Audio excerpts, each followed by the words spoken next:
beautiful dark leopard, and she's the one of two females from Karula, the female we saw this morning's first litter. Trying to remember now, she was born, yeah, she'll be about 7 years old now, 7 going on 8 almost. And she is absolutely gorgeous. You can see just now when she comes out.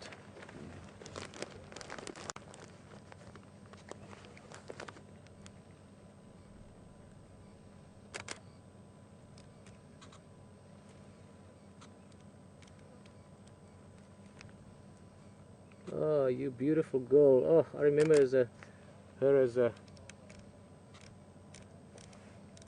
teenager, really. Young female later on.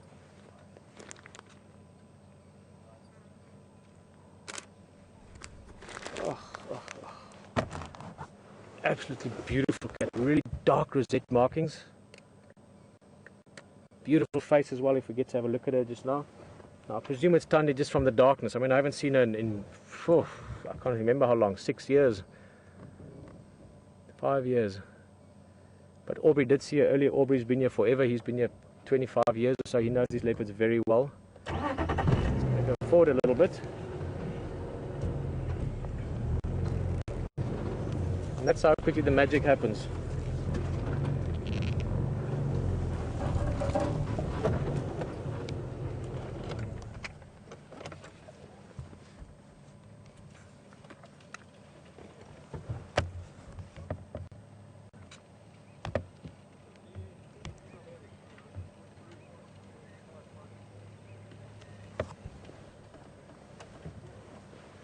Beautiful late afternoon light as well now. Huh? Looks like a male. Was it a male? Actually, you're very right. There you go, VM. That shows you that it's always observation first. Just make sure of that, but I also thought I saw what looked like a male there.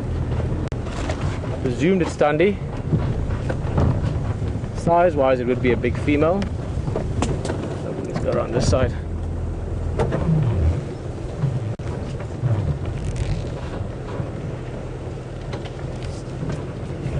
Although, I've also not known Aubrey too often to make mistakes. So let's get close. That'll be the best way to double check. But I think I saw what Guillaume's referring to there. That's what makes it so exciting. Finding something and then investigating, getting closer, sharing the space.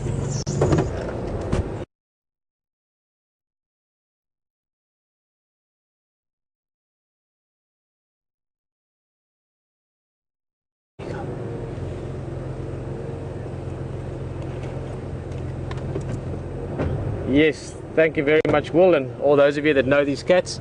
I think we're right. That's Quarantine. That's a male. Shit.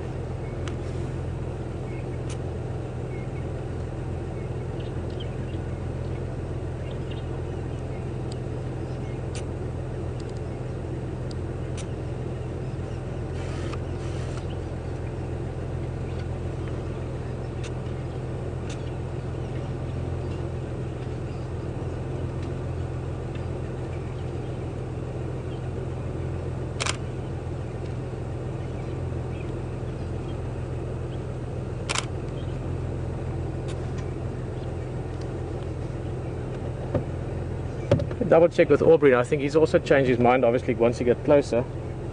Aubrey again.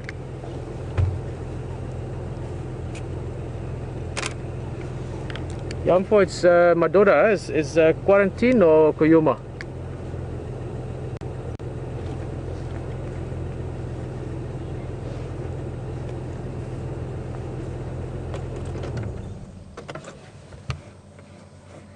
Send him for.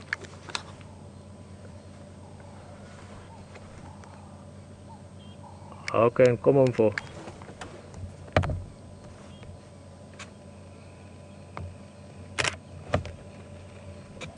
Okay, now guys, you have to help me here.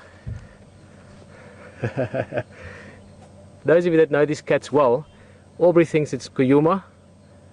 I know some of you think it's Quarantine.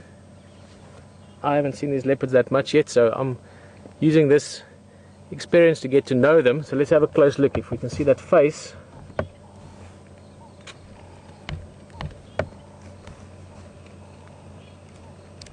And we can see, there we go, see the face nicely. That's a good ID shot.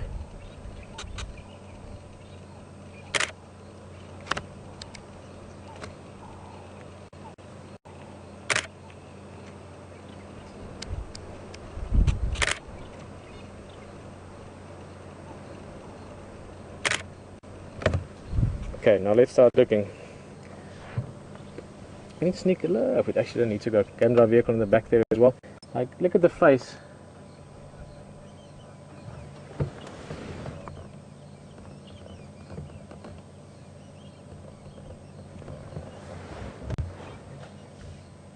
Let's try here and find a.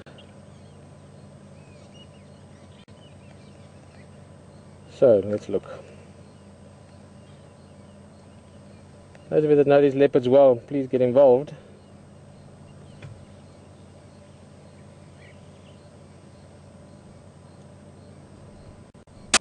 From what I can see,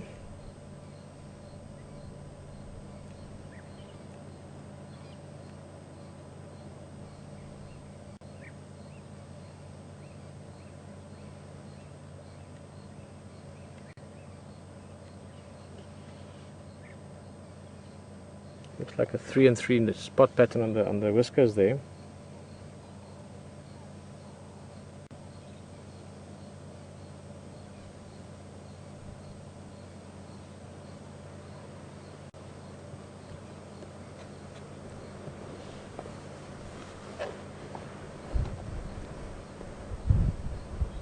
I don't know one of these leopards well enough yet to say it for a fact.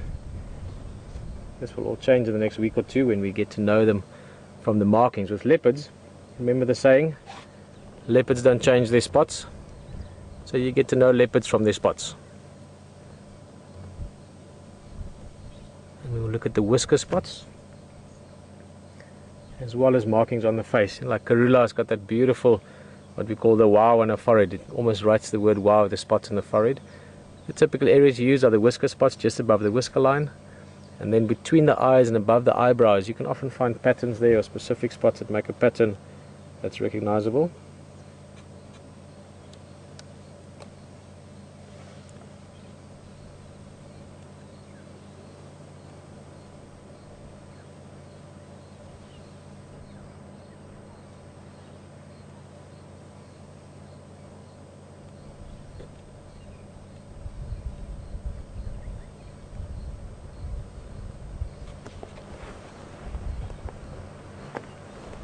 So a little bit closer, he's just settling down there. Be nice to get a clearer visual. Let's try this.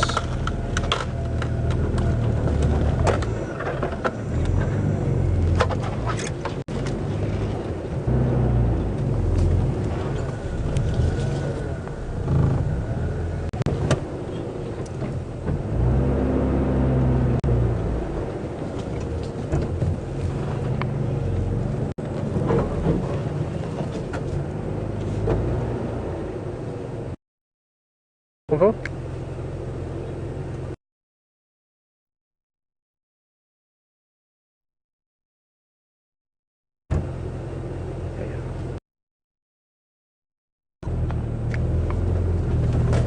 Come on for is definitely Kuyuma, or could be maybe Quarantine.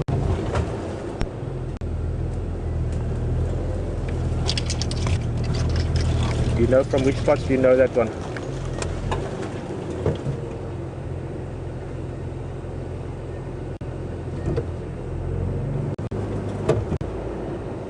Oh, that's lovely with the branches around.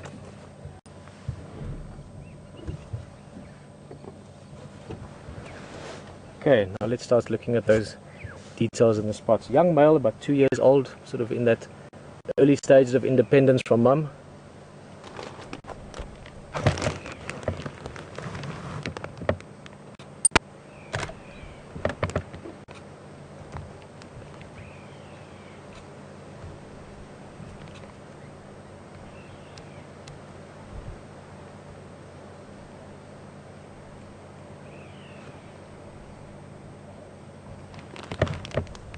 Getting a bit lazy, you can see sort of dozing off there almost.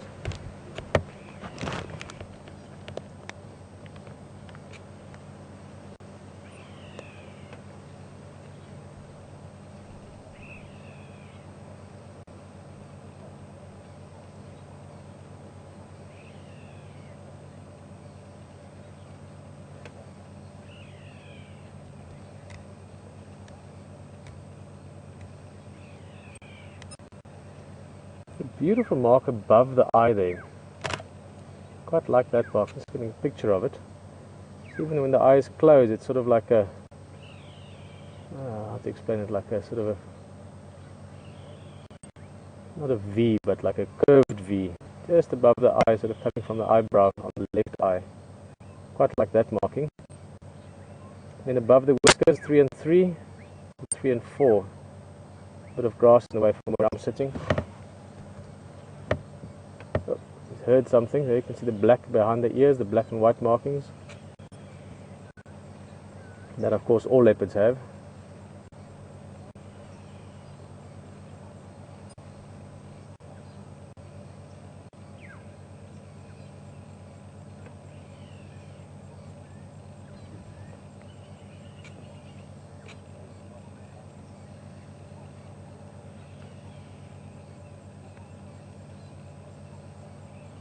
Now Aubrey is convinced it's in Kuyuma, or Kuyuma. Just spoke to him.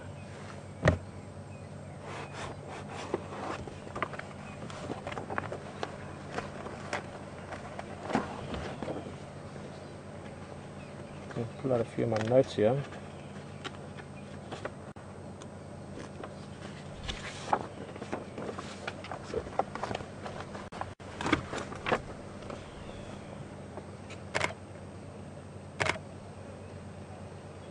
I like that mark above the eye. It's like a funny V shape. We'll get to know this cat very soon. We will know him well.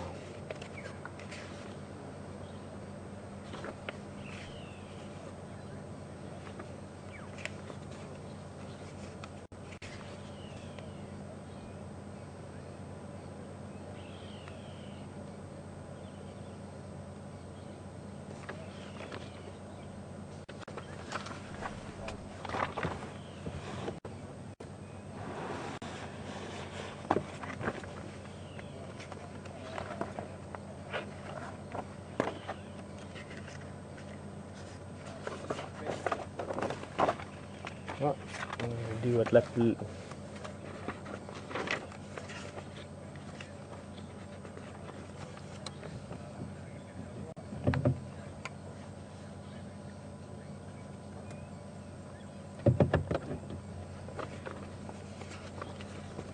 let's see.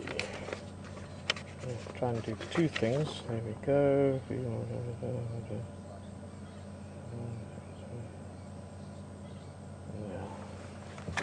Well, we've got some nice views of him.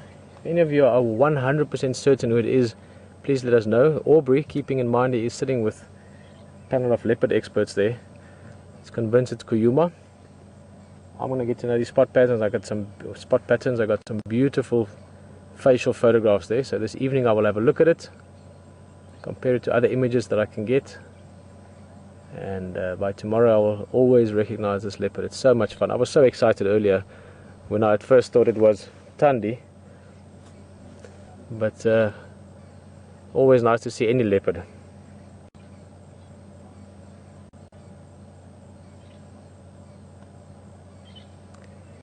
It's one of the things I've always loved about the Sabi Sands, all the different opinion on who's who, each leopard, up until you can really get to know them from specific markings. And the only way to do that is to see them in the flesh. You can learn it, but it can take you forever. Once you've seen them, once you've had this experience, once your heart rate is shot up through the roof because you suddenly see a leopard, and you then go and look at the spots, look at the markings, after that, then I'm confident to say it's that leopard. So at the moment, we know it's either Kuyuma or Quarantine Male. Rosie thinks it's Quarantine. Aubrey, the guide over there, thinks it's Kuyuma.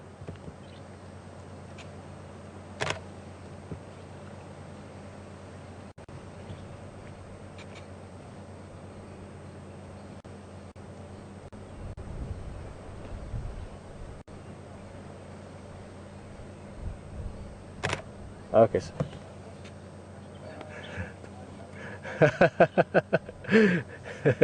Thanks, well, nice to have everyone excited about this. Guys, in the end, you know, to see a leopard, that's the magic. To get to know them is also fantastic. You know, get to know their personalities, get to know the behavior. This is part of the excitement. When we started this right in the beginning I was a bit concerned, will I recognize all the leopards? And speaking to HT as well, you know, he's coming into an area he doesn't know at all. He was also concerned. I said, you know what, this is part of the fun, huh? This is part of the exploration, this is part of the adventure. Come into an area and to learn what's going on here. There's no point in knowing everything beforehand. We've got people on the vehicle with us that do this often, that enjoy this as much as we do. But in the end, it really is all about the adventure. It's all about the fun of this, the enjoyment you get from seeing such an amazingly beautiful animal, spending time with it, seeing it flop over and falling asleep only a few yards away from you. That's what the magic is. We'll get to know them. From a personal point of view, I'll get to know these cats very well over the next few weeks. By the time Big Cat Week comes, I'll have many of you helping us along. We would have been in sort of training, if you want, and going on game drive together. Lots of new friends as well, so we're going to get to know these cats, and that's part of the fun.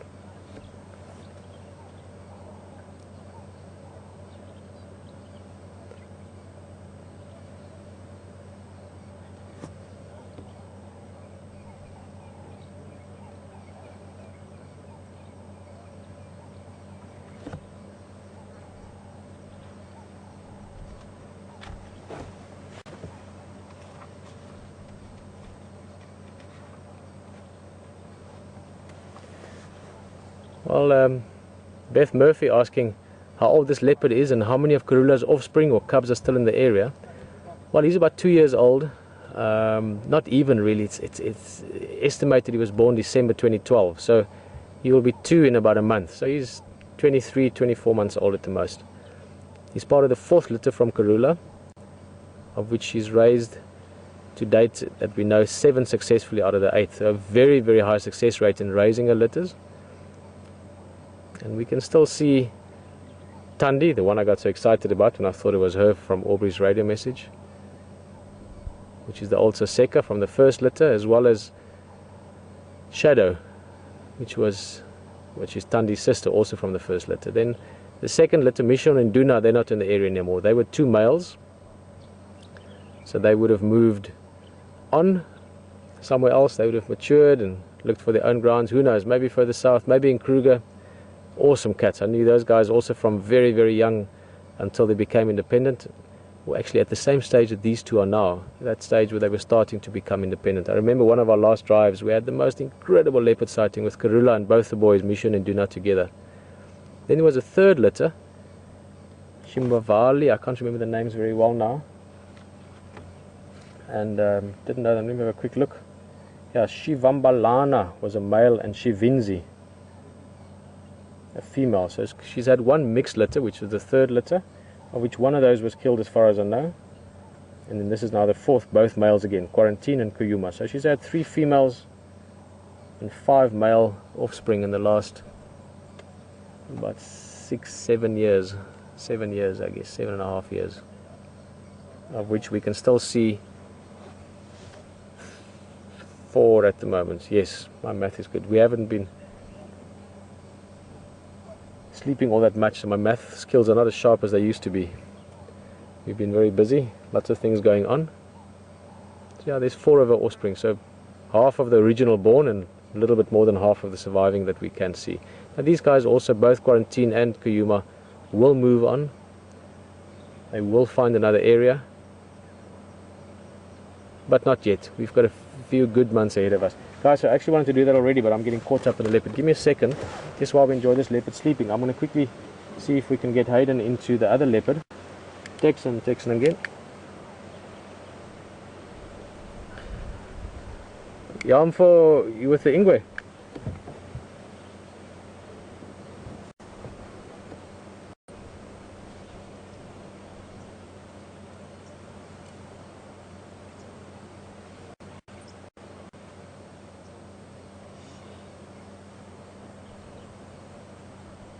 Okay, HT.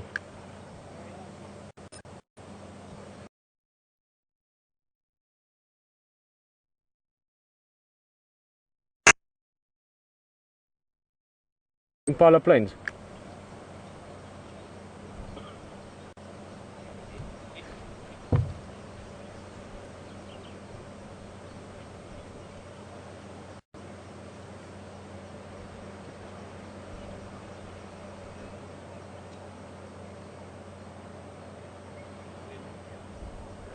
Copy, thanks Texan. Which Mafazi was it?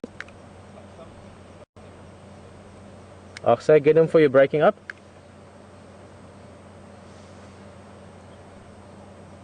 Okay, and Komasnene, thanks him for. Copy that. HD, you copy?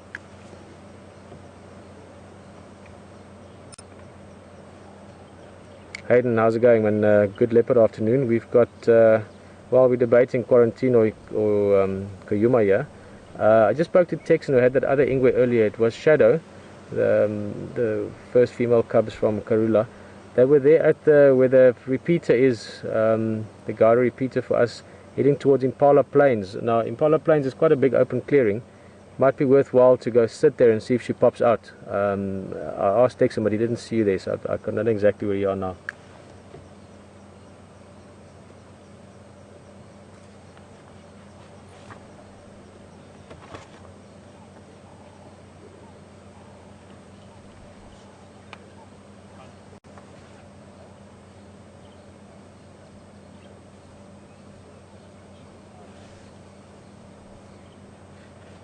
So basically, if you look on the map, you've got Impala Road, which is coming from Voitela Access, Zoe's Road the same, and they're joined by Belenites Road. Now if you take Belenites towards the west, that area where it joins Impala Plain Road or Impala Road, that clearing, maybe look around there.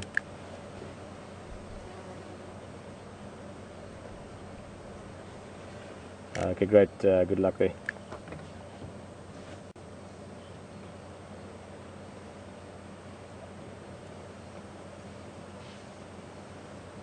Well, Hayden is looking around on that side, that specific area. Very funny long story I can tell you about that area. But there's a beautiful clearing there called Impala Clearing. You heard me explain some of it now to HT on the radio. It's also one of the favorite sundowner spots for many of the guides. So you can imagine it's a nice area. You've got a beautiful view towards the escarpment in the west, the Drakensberg Mountains. And who knows, at any second, HT is just taking a bit of a seat there and just sitting and looking around a little bit. And it's the kind of place where you could sit. The sun is getting lower, the light is getting warmer. And I really hope for your sake that the next second a leopard pops out there.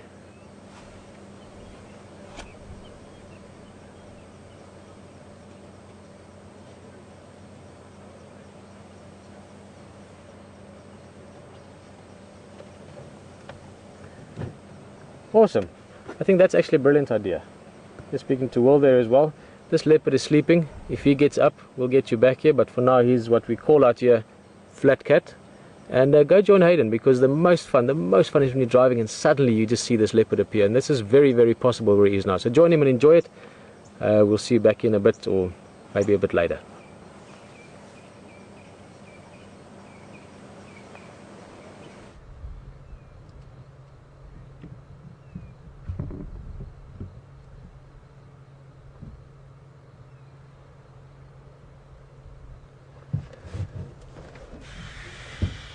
Leopard here.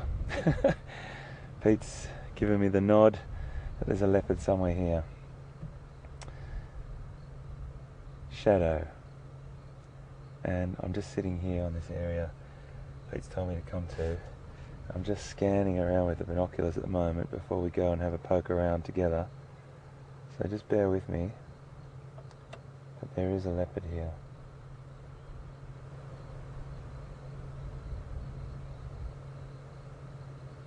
And it really does come down to patience and being in the right place at the right time. But so far, we've had some pretty good luck with you crew on board. 2 leopards in one day. That would be an ultimate dream come true. So this is Shadow. And I reckon we should start to drive around and have a look. The light is beautiful at the moment. It's getting much cooler.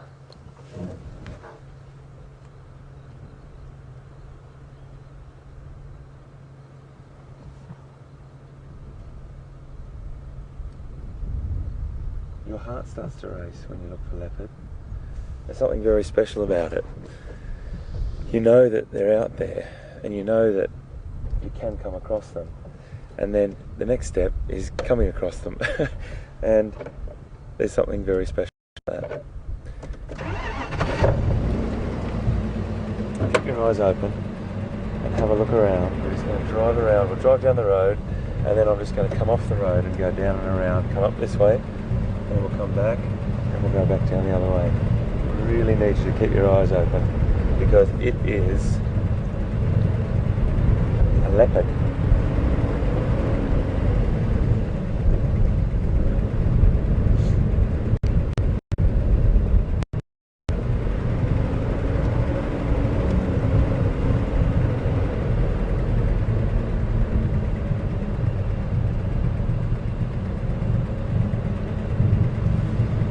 This is where their coloration and their marking comes into best play by being that rosette pattern in the dapple light.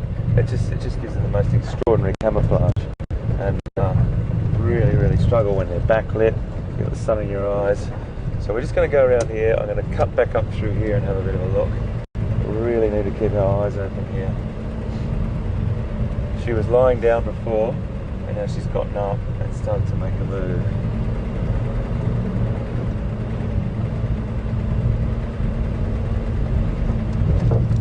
Just a bit bumpy here, sorry. Hold on.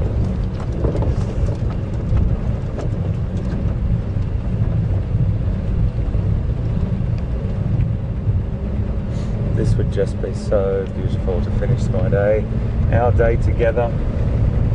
Oh goodness. The interesting thing is you have to look so closely. These are the thickets as well. She might be just sitting there, she might be walking. You just never know, but the temperature's definitely dropping and it's becoming good leopard activity time.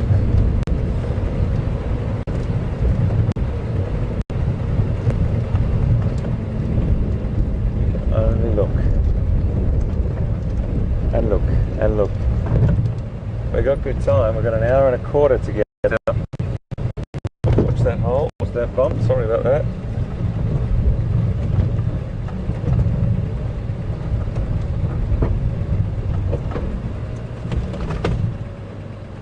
We might not go over that.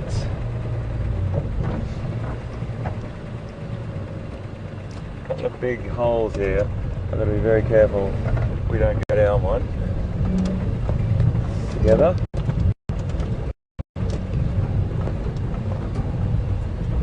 Come on, Shadow. Oh, sorry.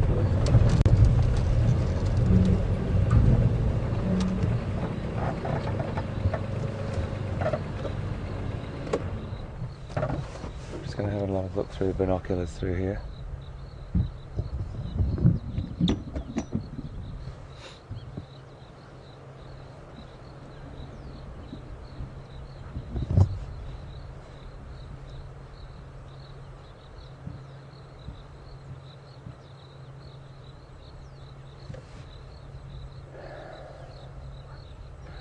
We just had a question from Mary in York, in England.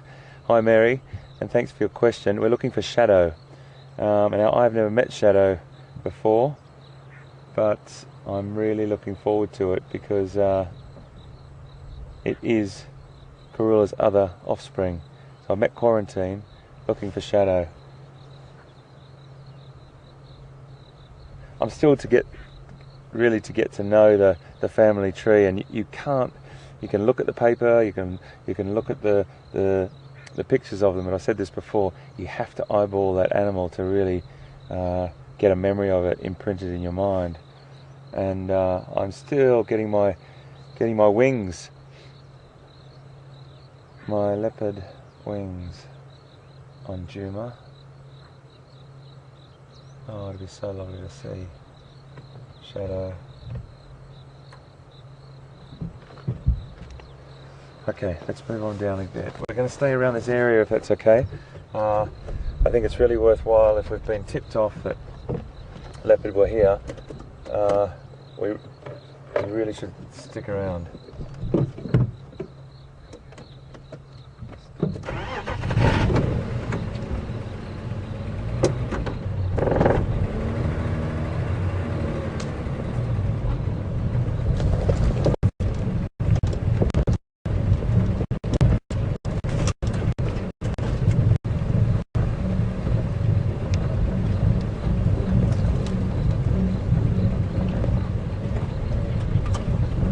I've got another question from Hiker in Germany.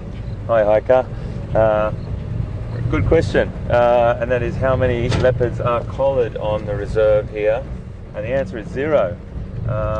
We track the leopard and find the leopard either by finding their spoor or stumbling upon them or going to the regular spots that we know or the territories that they cover, and that's because this has been going for so long in Sabi Sands area. These animals are so habituated and familiar with the vehicles. There's no real issue of them running, or when they hear a vehicle, running away. So we're very, very fortunate to be here, Hiker. But great question. I should elaborate on that a little bit for you. For people that are not necessarily familiar with collaring, Hiker's question was, how many collared leopard do we have here? Collaring a leopard would be a situation where you would be trying to monitor how many leopard you had on a reserve, or you might have released an animal from another reserve and wanted to study its movement and get some data from that. And if someone was doing a PhD on that, or a big study, that could be the way forward. Collaring would be, the animal would have to be knocked out, and the collar is then put on, and then the animal would either throw that collar, or the animal would be taken off eventually. So it's a process that scientists use to gather as much data as they can to protect this beautiful animal, and we're talking probably one of the most, or the most successful cat, I reckon, the most successful cat in Africa. So incredibly adaptive, and I think that adaptation and the way that it can adapt to pretty much any environment, most environments anyway, coupled with its shyness, has been one of its successes, particularly when it came into contact with humans. So, okay, we're on a game reserve here, we're on a fantastic reserve, and we don't have to worry about that sort of thing because all these animals know us very well. Still going to just creep around here and see if we can see anything.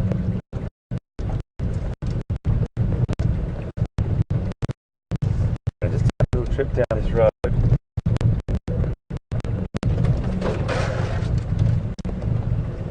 See if we can see any tracks coming across the road, and if we haven't, we'll know she's potentially in that side or come through this side. But tracks going one way or the other, we'll know that there's a potential way to find her a little bit easier. I'm only going to go down about probably 100 metres and turn around and come back, because it's I don't want to get back.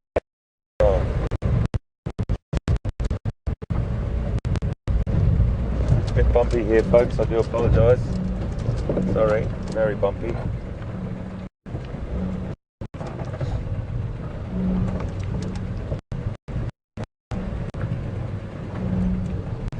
This is a little bit more of a well-travelled path here, and just wanting to see if she came across here. Oh, he came across here, sorry.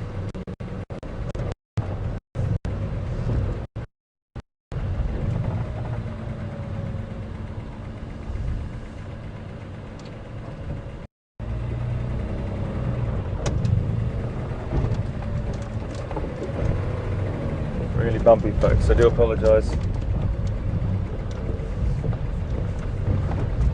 Hold on.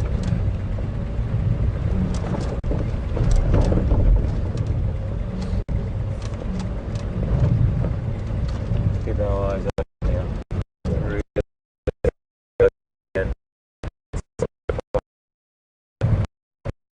There's no real reason. She might just he might be just sitting anywhere there and then decide to come out. just the luck of the draw. We can really just keep our area covered as much as we possibly can. We'll just go down this road a little ways. Keep your eyes open.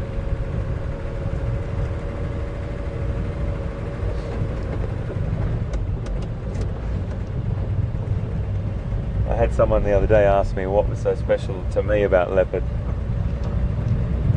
and I can't really put it into words, but when we saw Karula this morning, your heart starts racing. When I saw Quarantine Male yesterday, or the day before, sorry, your heart starts racing. It's just the most incredible experience, and you're here with me live looking for this beautiful, beautiful cat.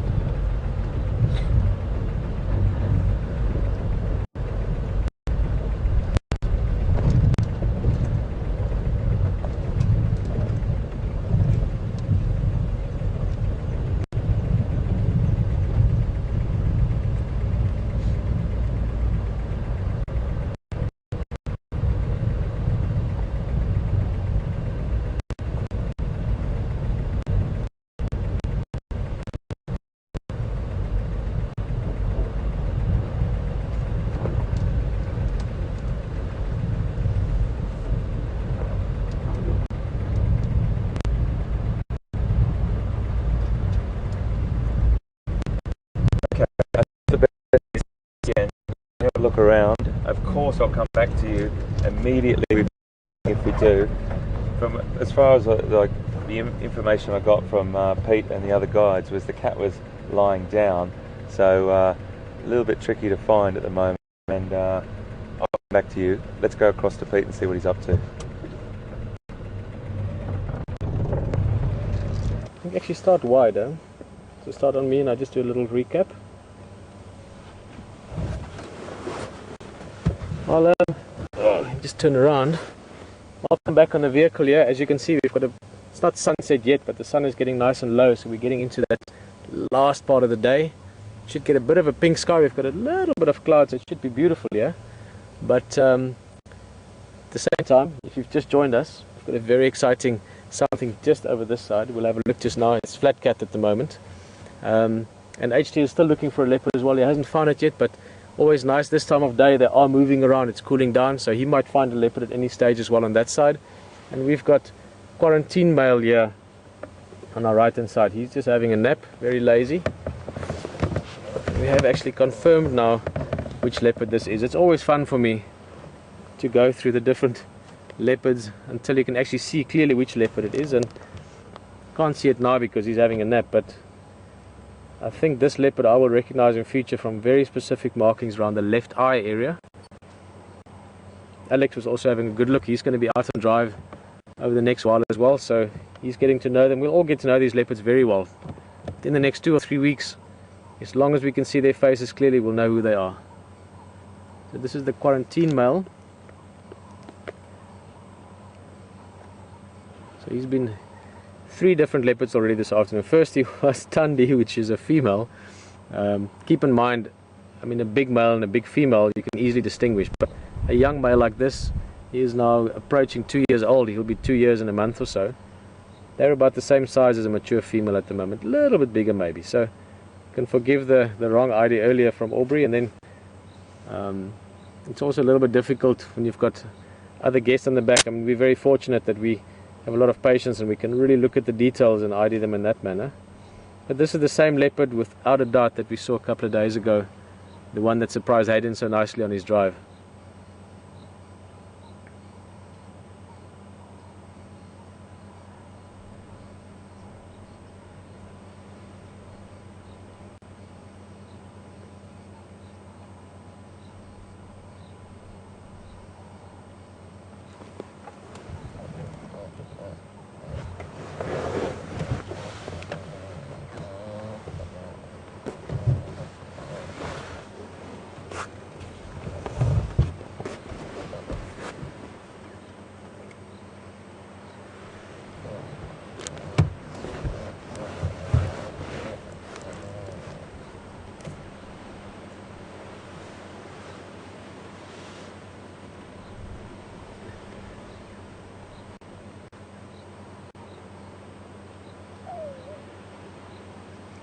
Hello, Jack. It's been a long time since we had, or since I had Jack on the vehicle, but mainly because it's been a long time since I was in the vehicle. Jack's from Long Island. I'm trying to remember now. I think Jack was a fireman or a policeman in the past. Jack's just asking what the home range is of a leopard, average home range. Now that's a very interesting question, or a very wide question. Let's just first look at the terms. You get a home range, and then you get a territory. Now leopards are territorial, but they still have home ranges as well. A territory would be something an animal actively defends. In other words, Karula has a territory. She defends it against other female leopards by marking and... What's up? Sorry, if he's going to move, we're going to stay with him. He looked like he might be sleeping for another hour or two, but suddenly there's a bit of movement. Like it. Oh, he's gorgeous. Just look at those eyes. Oh, what a cat. Can never get enough of this. I've done this for years and I get a little skip of the heart and small lump in the throat every time I look at these animals. They are so beautiful. Oh, what's he hearing? Look at that. Suddenly posture change. He's hearing something. He's listening. Look at the ears turning. Very alert. This is the time of day when leopards really start getting active. Crepuscular time is great for hunting. This sort of late afternoon, early evening light is really good for hunting. Sometimes even better than the dark, because shapes can get so confusing in this sort of low light. But just quickly, Jack, just in case this cat moves and I haven't finished your answer or your question. In terms of home range, in other words, the areas that leopard can cover, that can vary greatly. Once they get mature, and once they settle down with the territory, that would normally be a relatively, and I mean that very loosely, a relatively fixed area. And that'll depend largely on habitat. In other words, well, habitat and resources. How much food is available, water, how much competition there is, how many other leopards. To give an idea of how much it can vary, and now we're talking home range, Will Fox, who's a very, very integral part of this whole thing and is directing for us from the control room, he's run very specific leopard projects looking at monitoring wide ranges of leopards, especially in areas where there's still human activity as well, farms and so on. And he was just telling me that it can range anything from a few hundred hectares, so 500 or 800 or 1,000 acres, up to 200 plus thousand hectares. So that's about 500,000–600,000 acres. So from a small area, relatively speaking, to a massive area. Now those would be sometimes influenced by behavior around them as well, so prosecution or bothering or annoying by humans or human activity, search for food, or also pressure from other leopards. In other words, a leopard could move massive areas, but a home range, if you look at mature leopards, is a very loose term, because mature leopards normally are territorial. Male leopards in the Sabi Sands area, again, it can vary a lot, but probably about 8–9,000 hectares up to 15–20,000 hectares, depending on the male, depending on how active he is, how far he walks, how many females he has. And for the female leopards, and I'm basing that a lot on what I've seen with over the years with Safari, Karula's mother, who's now passed away, and Karula herself, they probably cover about sort of 3–4,000 hectares fairly actively, and then would sort of spread around that another 2,000 or 3,000 hectares. So I guess you could refer to that as the home range. In other words, they don't actively defend that whole area.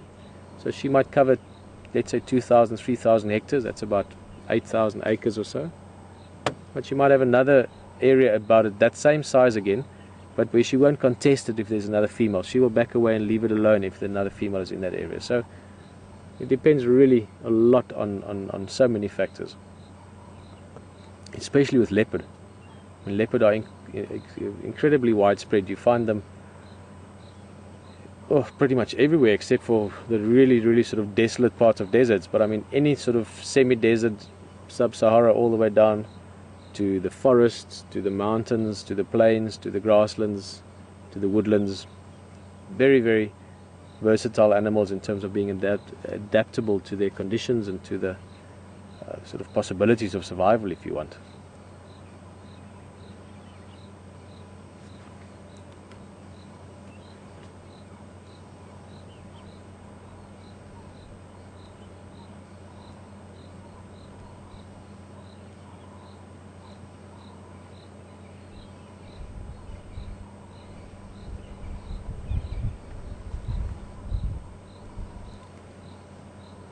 Hello Rita. Rita is just asking, how did this leopard get his name? Rita, I have to first ask you where Rusk, if I hear it correctly, Rusk, Texas is. It's a funny name if I'm getting it right. Sorry, keep in mind we're communicating by two-way radios through a lot of bush, so it's breaking up a little bit sometimes. But Rita, his name is called Quarantine because very close to Voitela Lodge there's an area that we drove through it earlier at the beginning of the drive. This beautiful piece of land, very close to the camp, that long ago they used to use for, if they released wild animals into this area, they would keep them quarantined there for a while. Not to quarantine them, well, for diseases as well sometimes, but normally just to let them settle down. You know, if you catch wild animals somewhere, you then relocate them via trucks or things to another area. When you release them, they can sometimes be so panicked from this whole traumatic ordeal that when they get released, they just run themselves too tired, and they confuse themselves where they go to, and they separate the herd, and it's chaos when they break out, and the release can be not successful then, or not as successful. Obviously the whole point of taking animals from one area to another is to re-establish populations or to bring in genetic variety. It's always for a good cause.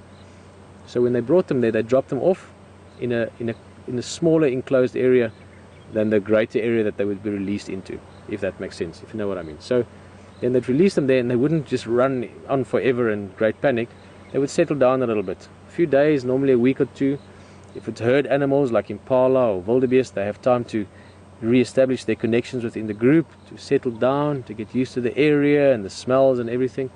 And then that area is normally just gradually opened up, and they can just leave.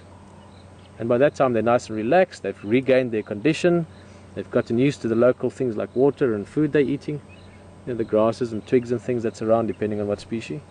And also they've re-established their social bonds, so they leave as a herd.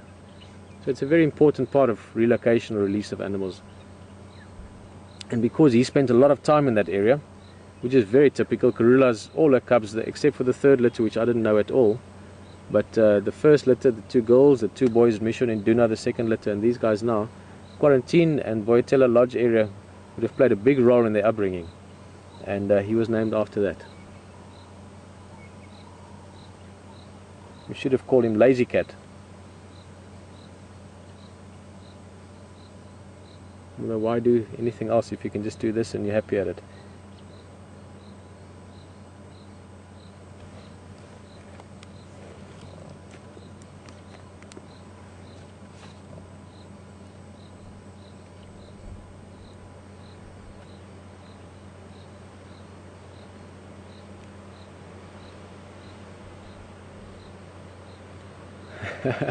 I was actually just thinking about that. I think HT has found a beautiful view, the Impala Plains. As I said, it's one of the favorite sundowner spots for the game drives. I was just looking that direction towards the west, and this guy is not going to do much. He's relaxed, he's sleeping, so I think go enjoy the view, have a little sundowner there with HT, and if this guy moves, we'll get you back here shortly. Enjoy it, and we'll speak soon.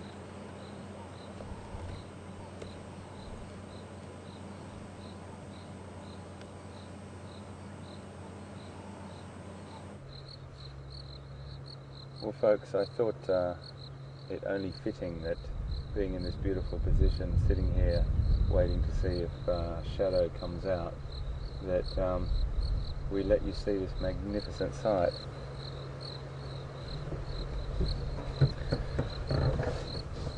We wanted you to see this because it is one of the most beautiful things about Africa, other than the wildlife and the incredible vegetation and landscape and people that are here in South Africa.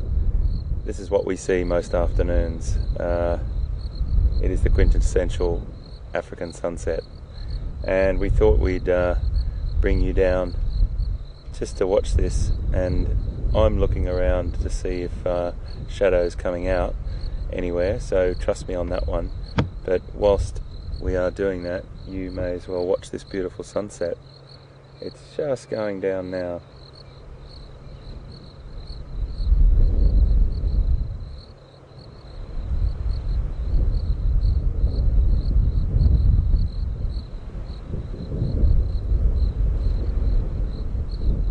One of the things I love about leopards, just while we're watching that sun go down, is they are the ultimate night stalking predators, and as the sun does go down, they can really use the cloak of darkness to their benefit, pouncing and capturing their prey really before they even know it.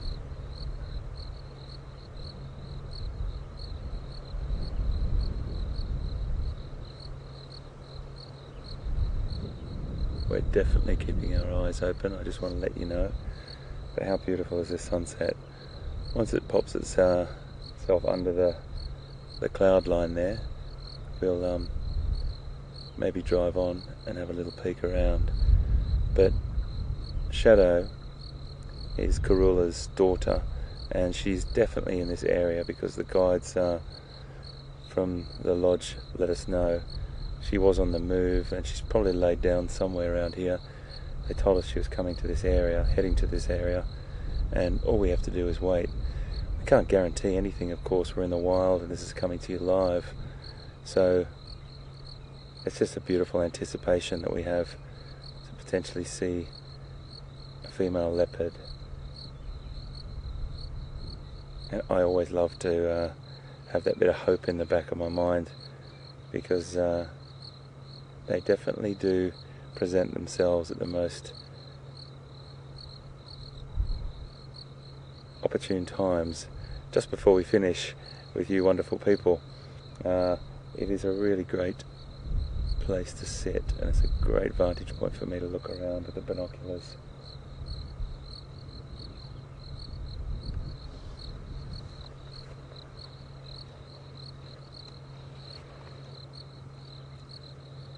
Say farewell to that beautiful sunset.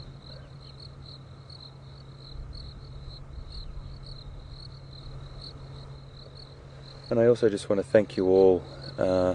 We've still got another 50, 56, 57 minutes with you, but I wanted to thank you for all the wonderful questions you've sent in today. On behalf of Pete and myself and the Wild Earth team, you've definitely thrown out some incredibly poignant or questions that were in context with what we were doing today. So great work, and I know that Pete loves the questions, so keep them coming. Our sun has gone down. We are now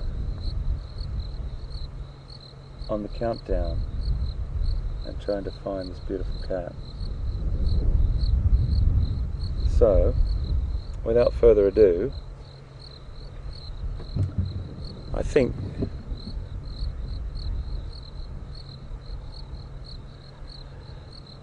what we'll do now is just scoot around this area a little bit more, keep looking, and find out if this beautiful female leopard is anywhere to be seen. It's definitely dropped in temperature. It's dropped considerably, and from about 27 degrees to probably about 20 degrees. As soon as that sun drops, the afternoon shadows lengthen, and now we're in dusk light. This is the hardest time to see leopard as well, because us humans, we're built for the daytime, diurnal primates. We've got pretty good vision in this light, but once that light drops, our field of vision, or our depth of field is sort of excuse me, diminishes. Hence these trusty little things. I'm just going to have one more scan around here, and I think we should drive. Don't you? Let's get on.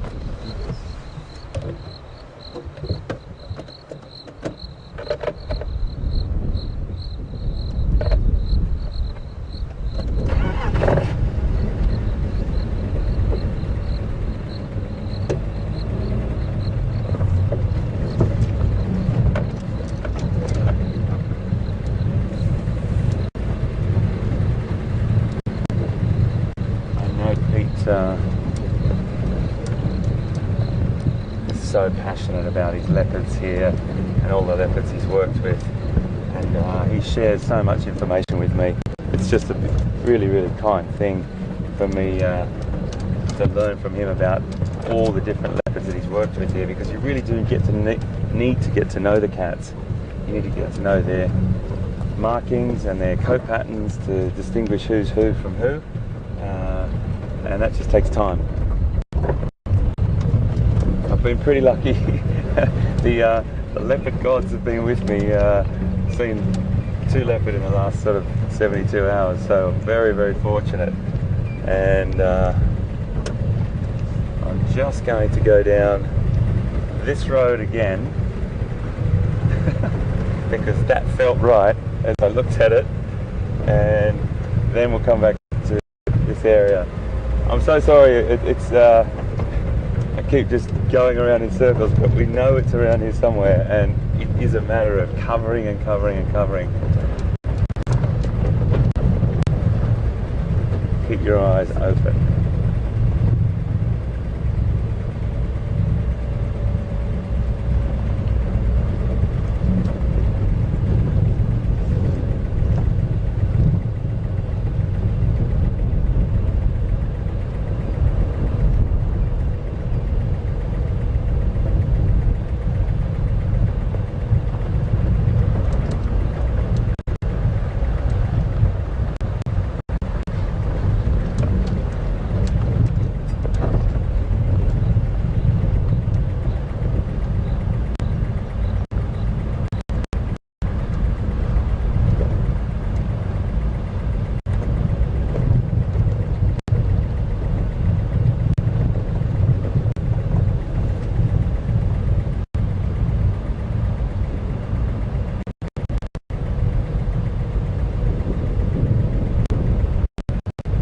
Temperature's really dropped now.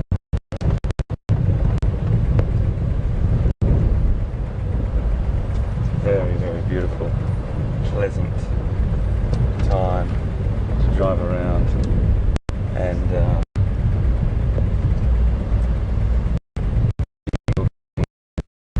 very soon already.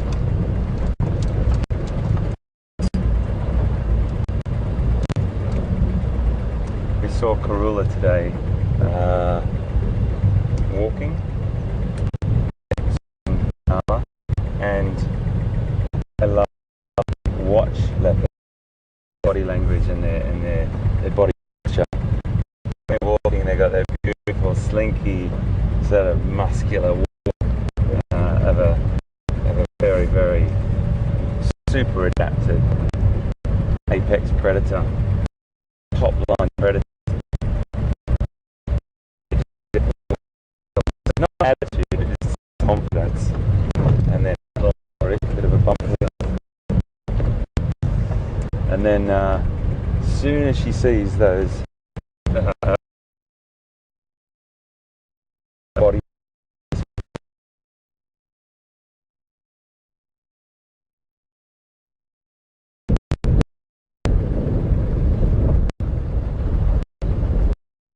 really beautiful posture.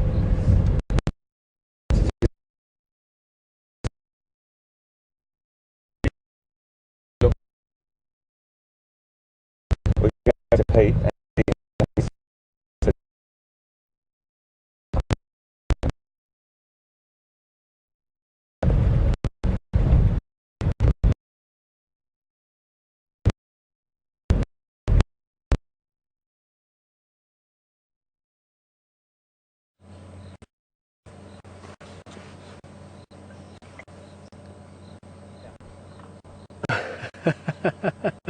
Welcome back. I was gonna say, I'm sure you enjoyed the sunset. You did pop up. You did pop up, and that's why we got you back here. And it just flopped back down just now. So sun is set. The grey of the evening has come along. Also had another vehicle join us. Andrew has just joined us. And I did for a second there hope that Quarantine Male was going to move. He had his head up, his eyes open. I think you saw it just a little bit as you arrived, but he's decided, how shall I put it? My grandfather used to always say, "Van sit en staan bly lê die beste." I'm sure that made no sense to almost all of you. But translated, it means from sitting and standing, lying down say is the best option. It's a very difficult thing to translate in the same context, but he's decided that sitting, standing, nah, lying down is the best option. But he will move. Evening is setting on now, so this cat will definitely move. We're going to stay with him until he does. So enjoy the wait with us. See, it's a little bit behind the grass there, but his eye is also half open, so he's not sleeping as yet. He's just being lazy.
I've been studying this leopard. Luckily I got one or two pictures of stills images of him just now when he had his face up.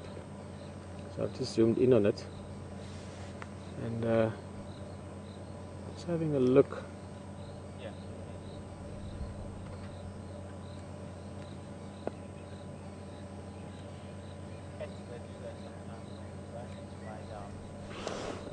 Let me show you here, if you have a look over this way, just to show you the markings we're talking about. Now, these are the views from earlier. Let's just try this. So this is a bit spur of the moment, so hopefully this works. But if you look at the corner of the eye as we discussed, okay, can you get it too close?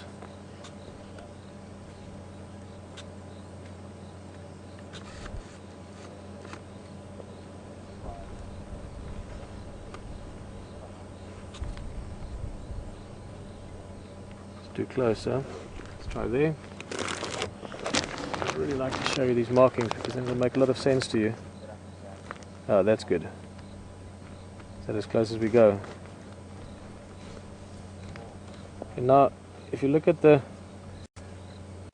area just above my finger, it's a little bit far. Wait. No, I'm being silly. Of course, we can go closer as well.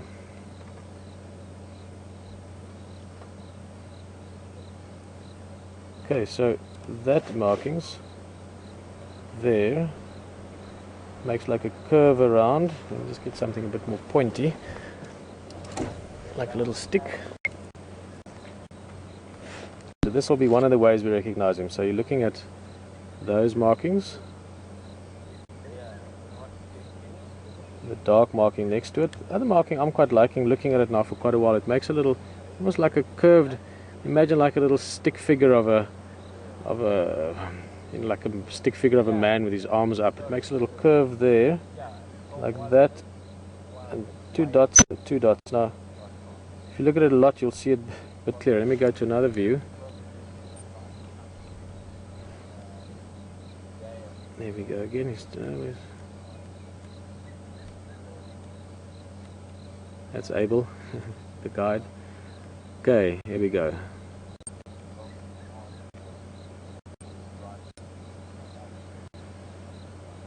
You can see that curved shape nicely now, that little stick man I was talking about. See, it makes the shape there. And then you've got the two dots and the two dots. Now that's one I like. One I'm going to use, and this is not one that's going to be easy for you to recognize, but I'm going to use this in future. It's probably my main reference, but this is because of certain things I like to see in this leopard. I'm going to use those 4 spots above the eye, starting that one spot, then 2 almost like little stripes, 1 spot and 1 little stripe. And in Morse code, that spells Emmett. one dot is a E, two stripes is a M, one dot, and one stripe is a T. So that'll be the way I remember him, but please don't feel bad if you can use another way. As well as this is a very nice marking for me from a front on view. Obviously the whisker spots are always a bit tricky because it's very specific to the angle. I really like, for me, the favorite area to recognize a leopard from is around this area, around the forehead area. That really works. Let's look at another image here. There was another. This was shot in very low light. I had it on a beanbag, which really helps. See there again, that's the same view. Slightly different angle. There's actually one that... Sorry, that was the wrong button. That was not intentional. I won't do that again. Nice pictures of friends of mine. There we go. Let's go right in. There's the emmet. Different angle. That would be the E, the M, the E, the T. Now, as I said, that'll be one that I use. It's going to confuse you maybe, but that's it. Definitely good. I'm going to be using Morse code with leopards when I get the opportunity.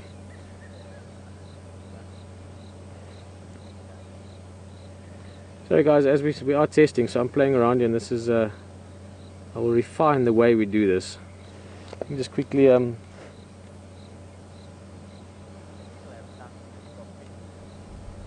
this was at very low light, so I don't think this is the good one.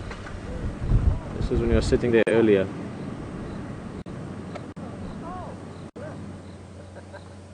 Okay, wait. Better yet, he's just popped his head up. Let's have a look.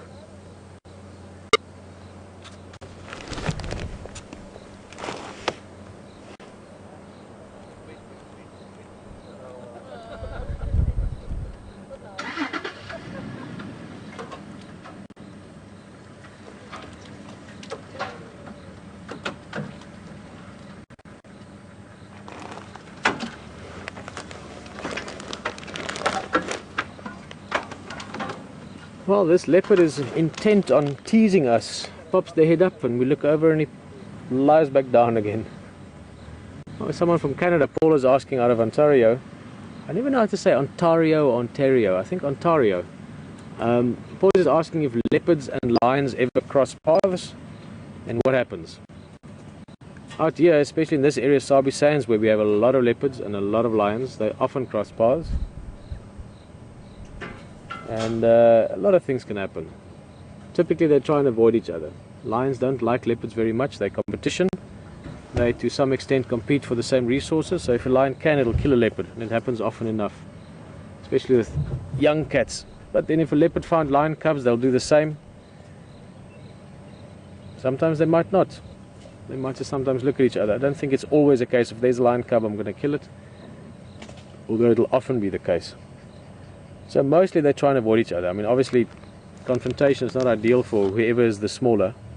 So a leopard will normally run up a tree or hide or just not try and be seen.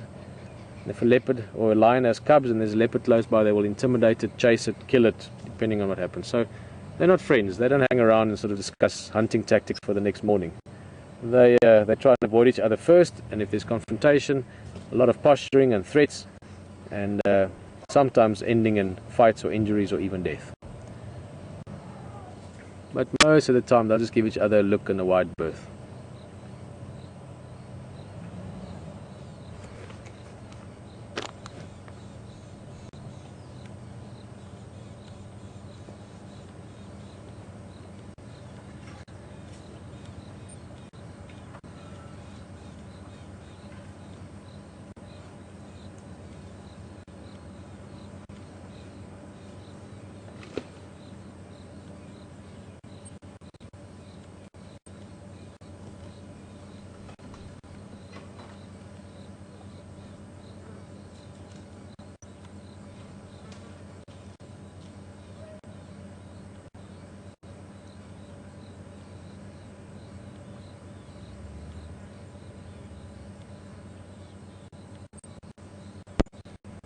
Very peaceful scene here.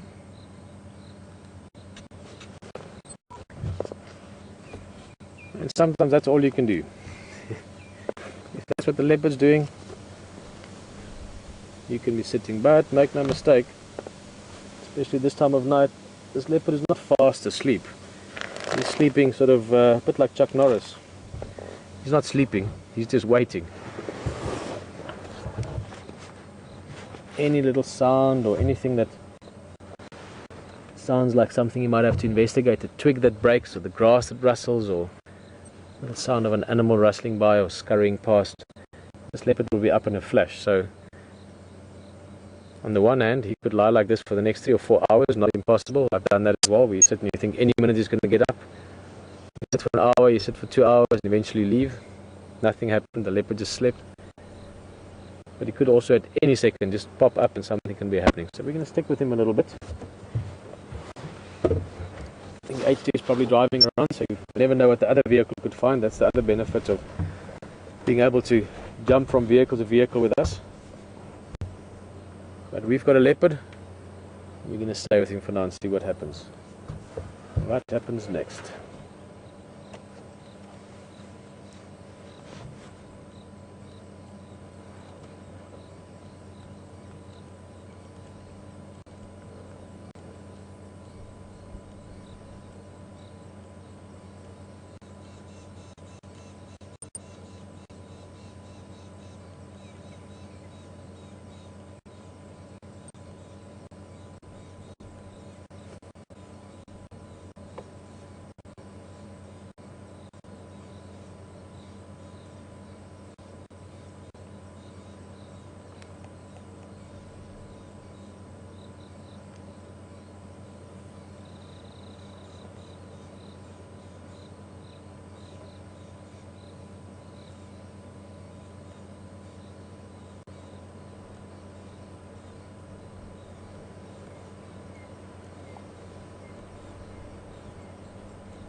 You can probably hear the wind, or maybe not so much the wind as the brush around us. We're in sort of a bit of a mixed sort of shrubby area, almost lots of Combretum apiculatum, this red bush willow, and some of your acacias, and this false monkey orange, which is horrible to drive through. It's a very springly bush.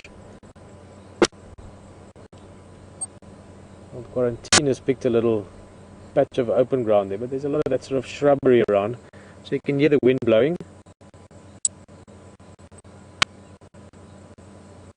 Big marula tree in the background there.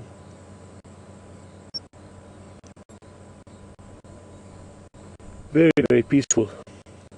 But it's sort of allows you sometimes just to slow down. I think that sometimes doesn't happen enough. You know, people, all of us, I'll be very honest with you, building up to this, I was hugely excited when Graham and them let us know that this is going to happen again, and I cannot even explain. Leash and my wife, who was part of this in the past as well, super excited.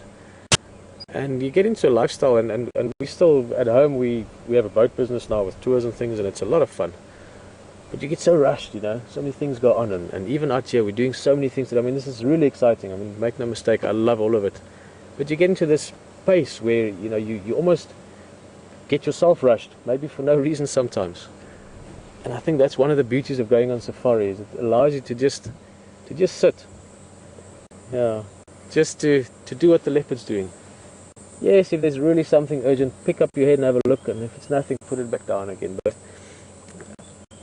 I think we should remind ourselves of it more often in our lives, all of us, to just slow down. You know, just smell the flowers, as they say, but just sit back and just hear the wind blow and hear the birds call. And if you hear something else like that, pop your head up. But I just had this true sense of peace just come over me for the first time in a few days, and I just thought maybe I should share that with you. Allow yourself just to sometimes just be. Enjoy the view, enjoy the sounds, enjoy not having to think about everything and everything all the time. It's a luxury that we can actually give ourselves more often, allow for ourselves more often. We're going to try and push it as long as we can without putting a light on him. Prefer not to yet, but we'll see how far we can get. As it gets darker, we've got a spotlight here that we can use. We've got awesome lighting sets up on the vehicle that we can use.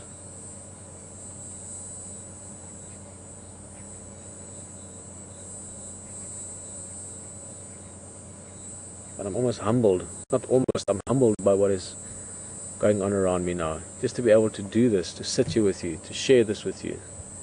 It's such a privilege. Such a privilege to look at an animal that's beautiful, totally relaxed with us here. 100% just in tune with his environment.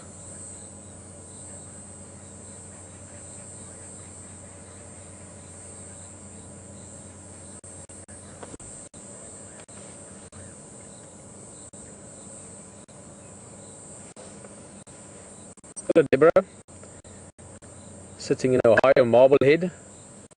Sure, that's an interesting town. Just asking something. It's quite a frequently asked question with leopard, and that is, how often do they need to eat? And well, the short answer is roughly once a week, but that is a very simplified version of the answer. I think it's more important maybe to understand how and what eating means for them. And what I mean with that, Deborah, is that leopards will eat lots of things. I mean, they will eat preferably sort of mid-sized antelope, things like impala, duiker, nyala, young kudu. Beautiful. Look at how those white spots on the ears jump out. You know that it's getting darker. The white surrounded by the dark black band underneath it on the ears. It's a very clear mechanism. In part for females with cubs, so the cubs can easily see them and also see the message. If the ear turns, they can see which way they're listening, what is going on around them. So a visual cue for other leopards around them, which in the case of leopards are only really mothers with cubs. But also maybe if something else was walking along and saw the leopard from behind, might think, hey, this leopard has seen me already, because it looks a bit like eyes.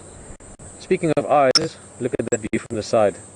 The pupil almost disappears as one of the rosette markings, but it's getting very low light now, and we're going to push it as far as we can for the equipment.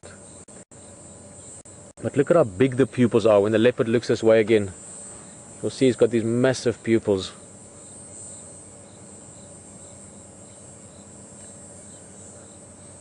Francois in Paris. Now in South Africa we would say Francois. In Paris, I think we would say François. Bonjour, François. And that's about as much French as I speak. Unfortunately, I would love to speak French. It's as nice a language as Shangaan. But Francois is just asking whereabouts on the reserve we are. We have been doing quite a bit of off-roading to get here, but we are not too far from the Mulwati River, which is this beautiful sandy riverbed that runs through Djuma. And we're sort of somewhere between the Mulwati River and up towards Treehouse Dam, so sort of in the middle-ish area of Djuma. In terms of the bigger the reserve, Sabi Sands, we are in the northern part of Sabi Sands. The Sabi Sand Game Reserve is called that because of the Sand River and the Sabi River that runs through it. And we are north of both those rivers. The Sabi River is right at the south. The Sand River is a few kilometers south of us. Well, there we go back to what leopards do best. In terms of the bigger picture again, so if we sort of work from here outwards, it's Djuma, then Sabi Sands, then part of the greater Kruger National Park. Kruger National Park is one of the true gems of wildlife areas in the world, in Africa. Magnificent area with beautiful rivers, massive mountains, majestic plains, forests, forest in the savanna sense of the word. Just an absolutely amazing area, and that's millions of hectares, about 2.5 million odd hectares. Obviously in South Africa, in the low veld, so we're below the escarpment, we're only a few hundred meters above sea level. So we're to the east of the Drakensberg Mountains, between the Drakensberg mountain range and Mozambique. South Africa, obviously Southern Africa, Africa, and then we go further out from there, you know, the world, the galaxy, and so forth. Francois, very nice to have you in the vehicle. Beautiful city, Paris, as we all know.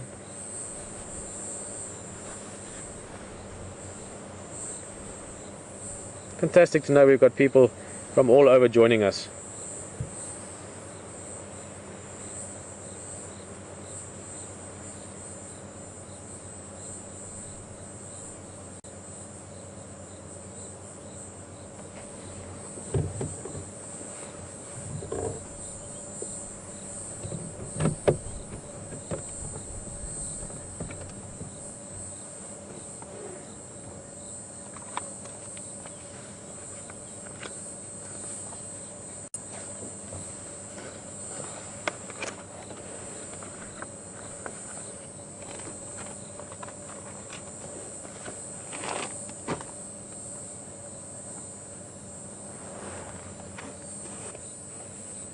I just realized from the contents of my water bottle I haven't been drinking enough water.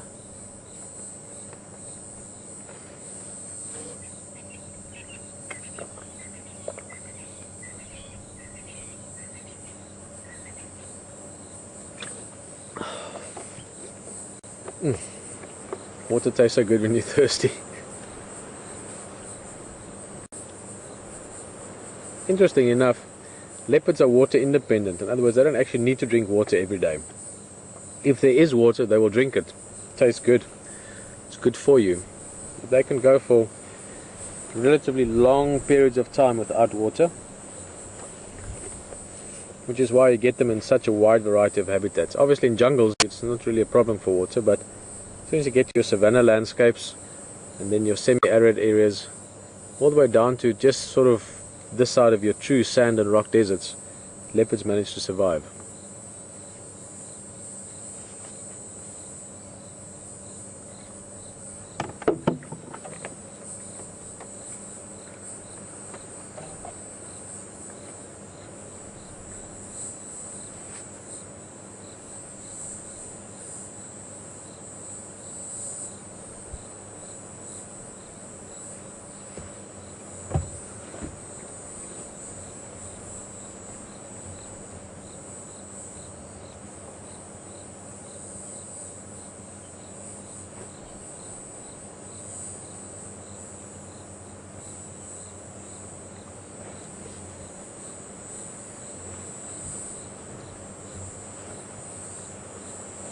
I'm going to give Hayden a call, see what HT is up to. Sorry, I refer to him in both names, and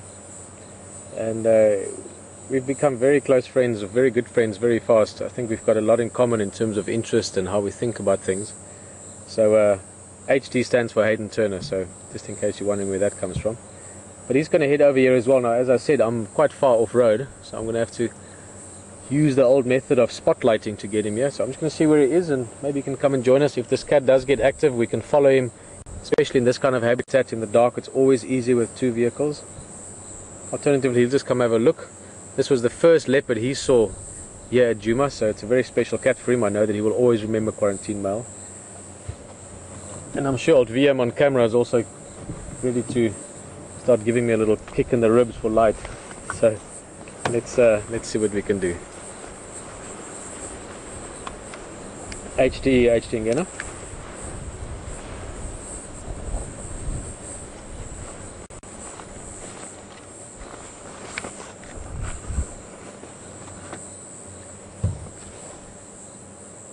HT Ngena.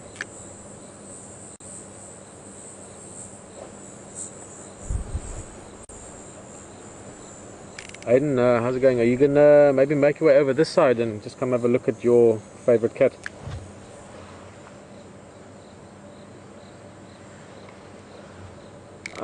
Hayden, I'm here on actually Twin Dams Road is probably the easiest way to find me.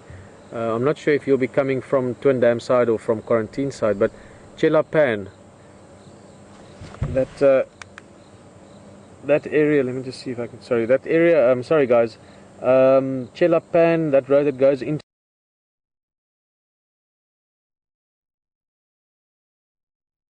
the right that you can take, heading west. If you follow that, you'll see my spotlight.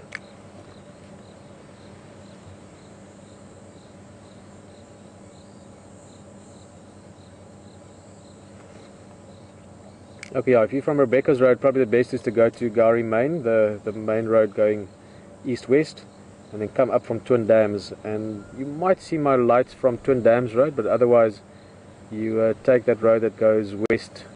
Coming from that side, it'll be your, let me just get made around the roads, second left, but the one just before Chelapan. So if you get to Chelapan, you can just turn around and then take the next right.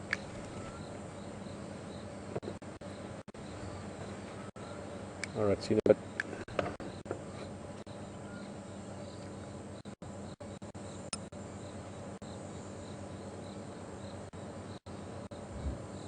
It's nice hunting conditions.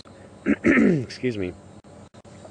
This little bit of wind is quite good for predators because it creates a little movement as well as sound. So you get this sort of movement in the leaves and the grass, and in the sound, just that little bit of a rustle of the wind through the leaves, and that helps to hide your sound if you're walking or stalking. And obviously the movement also makes it harder for animals to pick you out. So this is not bad hunting conditions, but I must say there's a very sort of, I'll wait for, there we go. I'll wait for opportunity approach from this leopard. He's not in a rush for anything. He knows that if he, let's get that steady. He's not in a hurry. He's going to stay around here.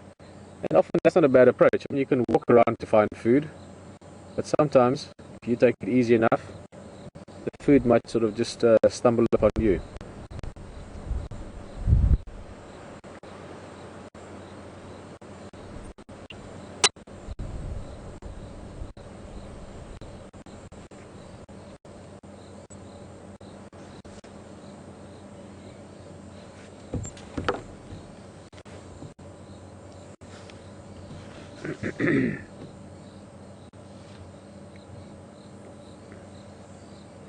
Explain a bit about the spotlight. Oh, wait, what's that? I heard something. Oh, there's something there. You can take the light off the leopard for a bit. I don't want to highlight him too much. Maybe if we go. I can hear something in the grass here. That's what he's hearing. I'm just going to take the light off him a bit. There is something, although it sounds big-ish. Can't see what it is at the moment.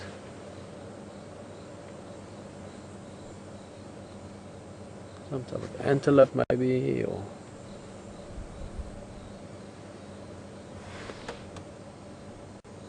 I think it was a bit far for us to see it. It sounded like it's probably about 30 yards, 40 yards away. Somewhere in there I heard the sound. Here's the quarantine male still. Wait, I hear it. It's coming. What is it? It's coming closer. It doesn't sound too small though. It could be a antelope. Don't think it's another predator. You wouldn't hear it so well. You wouldn't hear it if it was a hyena or a lion or something. Also doesn't sound like many animals. So maybe a bushbuck, nyala, I don't know, kuru. Who knows?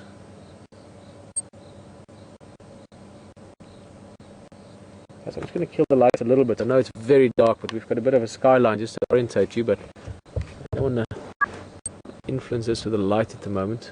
Try and keep listening.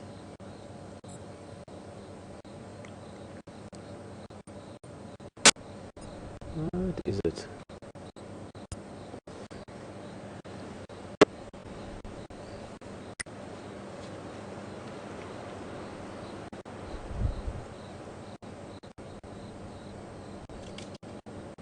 Oh, it's coming closer. Hear the branches breaking.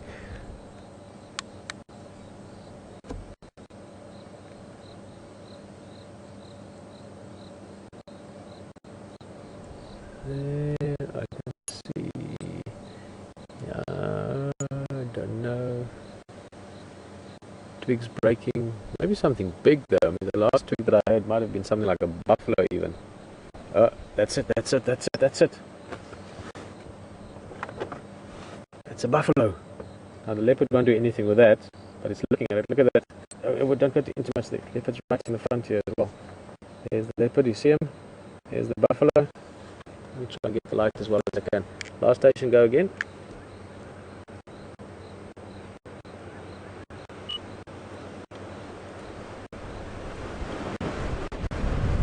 Yeah, oops, not too much. This thing we're still on Lapanzi, but now there's two Daga boys coming past.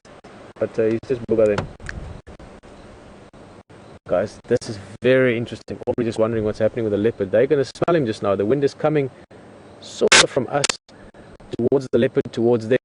In a minute now, they might smell him. Now, he's no threat to them. There's at least two of them. But they don't like leopard. I can promise you that. Buffalo, if they find the leopard, will chase it away. They'll even kill it if they get hold of it. So he's not too worried. He knows he's much quicker than them, so he's not too concerned. You can see he's just keeping an eye on them. There's the one disappearing into the bush there. The other one should be coming out any minute. There I can see the movement in the back. So I think he's just going to take it easy and hope that they walk past. If they smell him, be curious to see what they do. They might ignore it, not thinking it's too close. Or they might come over and have a look.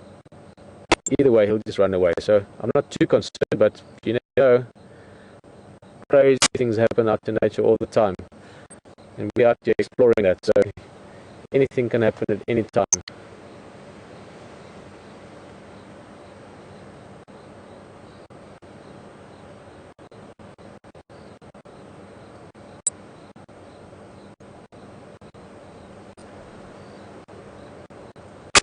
There's the buffalo in the back. Just a big shadow, really.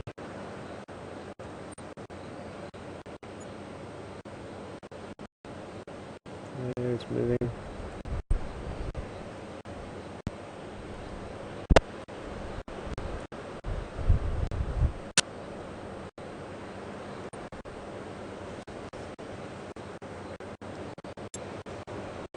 Standing by.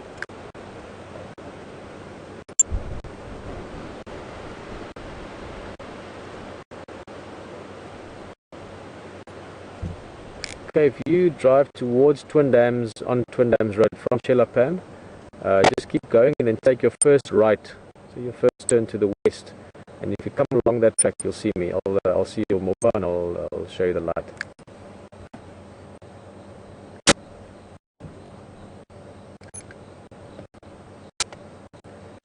So guys, I apologize if some of the radio talk doesn't make sense. It's just something I don't even think about anymore. The local language Tsonga or Shangaan is always part of the radio talk, so that people don't get too excited about things they hear. And we might be talking about a lion that was seen 2 days ago. Someone sitting in the back, hear the word lion, and the next thing they think you don't want to go show them the lion or something like that. So there's certain words that sort of mix in over time, and it's part of the tradition. It's an age-old tradition that guides in this area try and learn the language as far as they can. And I actually had quite a good handle on it by the time I left. I miss speaking it, and I'm happy to know or happy to see that I'm picking it up quite quickly again. But it's something I don't even think about. I was just telling HT there that if he comes along the road that I was trying to explain, I'll see his mobile or his car, his vehicle. It's not really a car.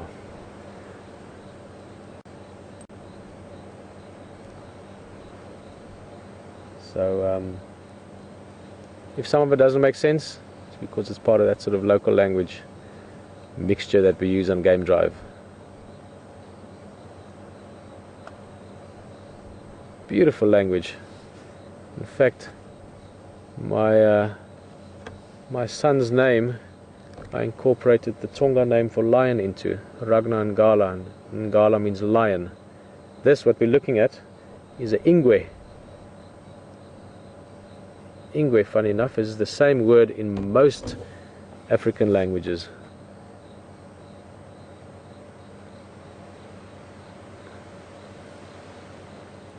So a few words that are sort of not universal, but in many languages the same. Ingwe is one of them, nyoka, snake, and nyama, meat. It's very often the same in all the way from Zimbabwe, Zambia, Namibia down to South Africa in different languages.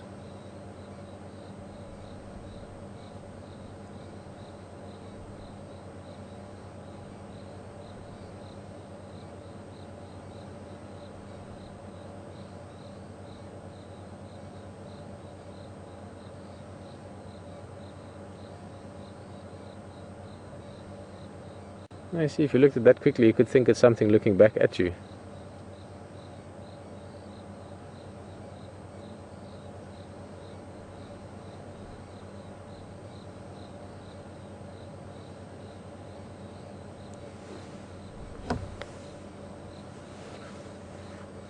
Oh, sorry guys, I'm just trying to give HT a signal there as well.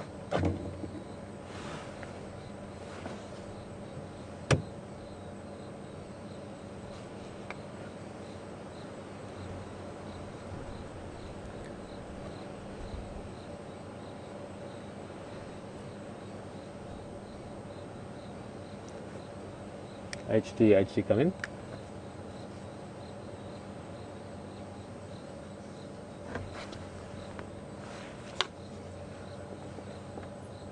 Okay, I've got your lights.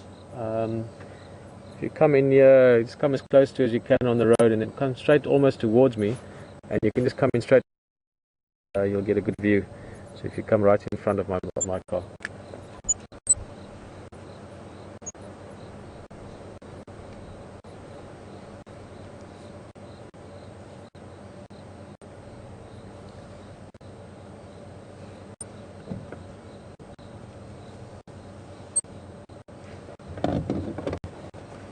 Sorry, that's going to be confusing. The light you're seeing is that the big light in the back, so I'm on the other end of that light. Sorry, we've got such a fantastic lighting setup. Graham and the guys have really gone to town on these vehicles. We have literally got the best vehicles I can imagine for driving around and doing what we do. I couldn't have built them better myself. And we have a very good light setup, so I think that just caught HDR and sort of, what's the word, off kilter there.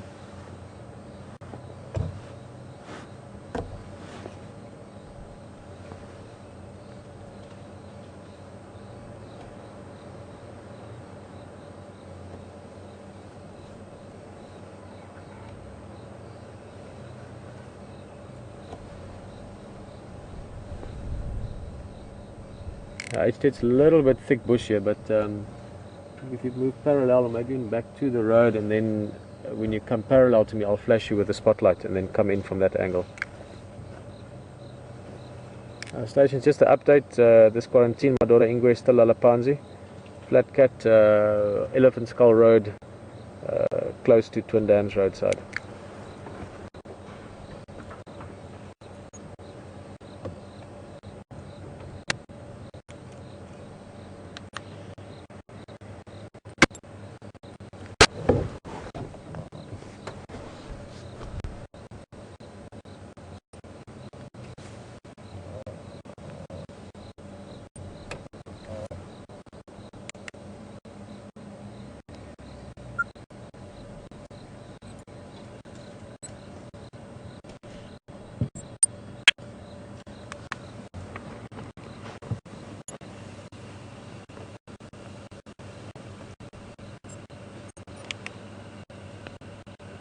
Here we go.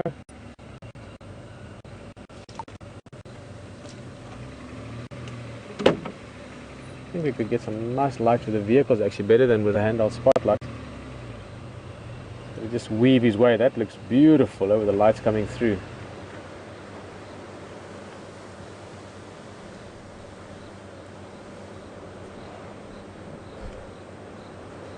So you can come all the way in there. If you can come right in front of me and we can use your headlights to see him, it'll be nice.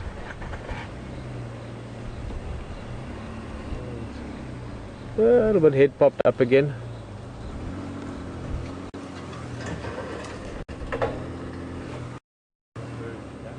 Hey, just I'll put my spotlight on him, and if you come right in and maybe put your headlamps on him.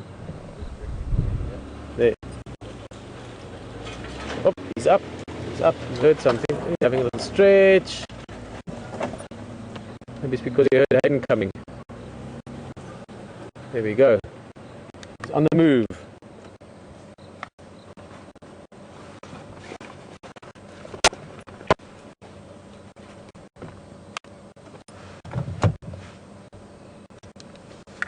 This is going to be interesting because it's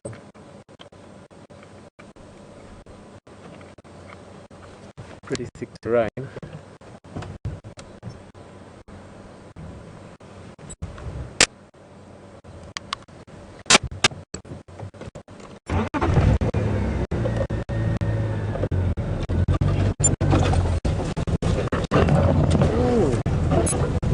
Might be quite tough to stick with him.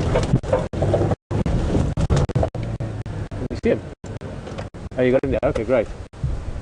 So this is some thick stuff here. It's your leopard, eh? Your favorite. Fantastic is that? There he goes behind the leaves.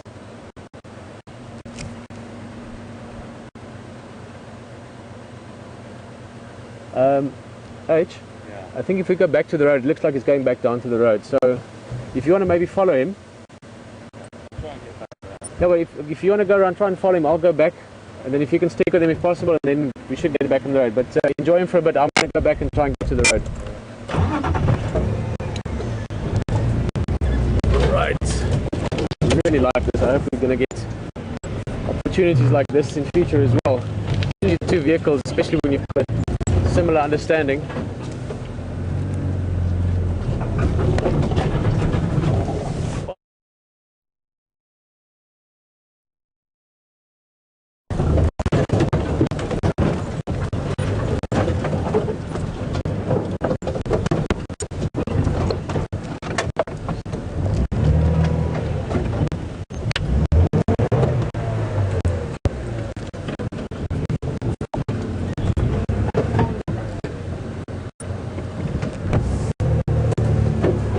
guys, we're in some tricky terrain here, both from the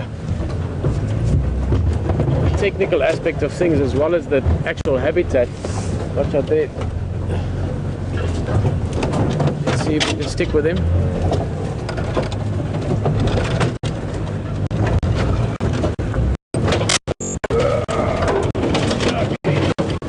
There's the road. Oh my goodness. Alright. That's us.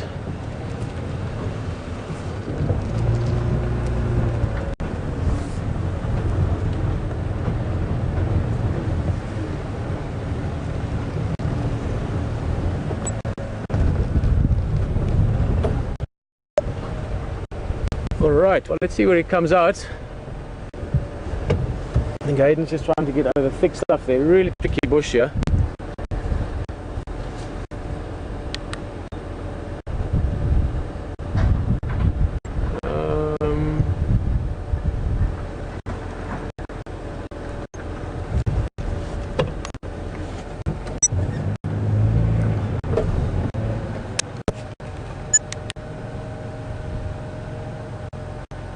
Lost a view of Quarantine for the moment. He's also in the stuff to the right. As I said, very, very difficult stuff to move through unless you're a leopard.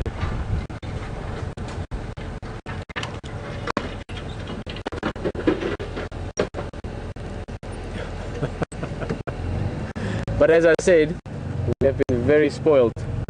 Wild Earth has put together the absolute, and I'm not exaggerating when I say this, the best vehicles you could possibly imagine to do this with. Short, capable, high off the ground, everything you could ever want. But we've still managed to lose the view there. I think what I'm going to do is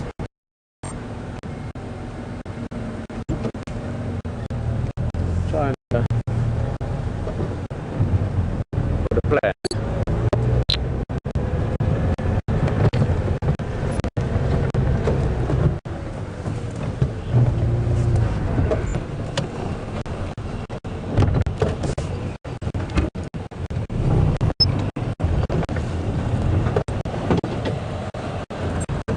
Just about to say goodbye, and I think we're going to say goodbye together. Lost visual. Nice. It's very, very nice. Folks, it's been a very tricky journey. Made my way from the other side of the reserve. Pete was giving me directions. I was hearing directions in here, and it was fantastic. But at least we saw Quarantine right at the end there. Yeah, Magic. And moving. He was doing the classic flat cat for quite a while, and fantastic. Beautiful. And I've really spent some time looking at him now, so we'll recognise him in future. We spent that time looking around, scratching around that area over at that Impala Plains. Yeah, and couldn't see anything, but it's just, I don't know. We drove off the road. She could have walked up or something, but that was Shadow, yeah? Yes, the Shire one, yeah. I think we're about to have to say goodbye. I'm hoping he walks down the road just behind us, just behind you. That's why I parked that way with my lights. Yeah. But from our side, we're gonna have to say goodnight. Yep. I just have to say, this must be your favorite leopard forever, because it's the first one you saw here, and we're gonna have to end up on that. Tomorrow morning, we're gonna come looking again for leopards. Karula today, his mother, Quarantine, Shadow. There's leopards everywhere. H, as always, thanks, mate. It's been a pleasure. Tomorrow morning, we're out there again. From my side, from Peter, bye bye. And enjoy your evening. Thank you so much, everyone. We look forward to seeing you tomorrow. We'll be with you from 6 o'clock in the morning till 9 a.m.